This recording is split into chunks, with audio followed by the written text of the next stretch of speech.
they replace each other fully. But it is an additional step in the value chain. And if I think of a company like Tesla today, who talks of delisting, I mean, this is the type of companies that I think value from a potential security token issuance. So they don't have the full complexity, the full requirements of the public market in today's sense, but they still have public stakeholders which support them in financing this exciting journey that they're on. So I think that would be a classic example of a company that could have done an STO with a sort of intermediate step to eventually, maybe, if needed, doing an IPO. Very good.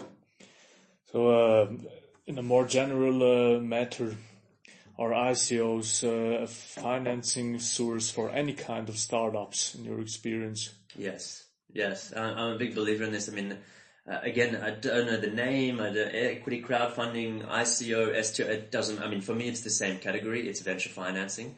And I think this is an important aspect of what we do. And I'm a very big believer in this approach because of, as I said, it's not just about having investors and customers. It's about having partners and bringing people along in that partnership. I think also in Europe, I mean, a lot of the cooperative models, especially in Switzerland, I mean, people love cooperative models here. I think these are demonstratively sustained value generating entities. Maybe not the most profitable if you compare pure private sector, and that's why a lot of governments look to privatize assets. I mean, this is another conversation, but I think this cooperative model for sustained value for both investors and users or customers, I mean, this is really this idea of partnership and involving people throughout the value chain of a company, the life cycle of a company, and sharing in these benefits and the risks with them. And I think this is a model that is key, especially now that people are becoming more socially aware and engaged in specific things. I mean, people care about climate, people care about health.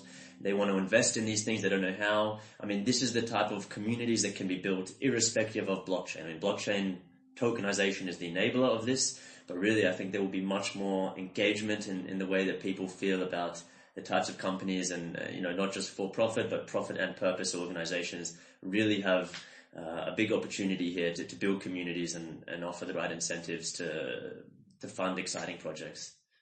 Mm-hmm. So ICOs, in your opinion, will lower the entry barriers for startup financing, or lower? I mean, honestly, I'm of the opinion that it may, longer term, I think it may actually increase them because there will be increased competition for financing. I mean, people are being brought into the financing process. The good projects will still get financed through traditional means. The marginal projects or the projects which are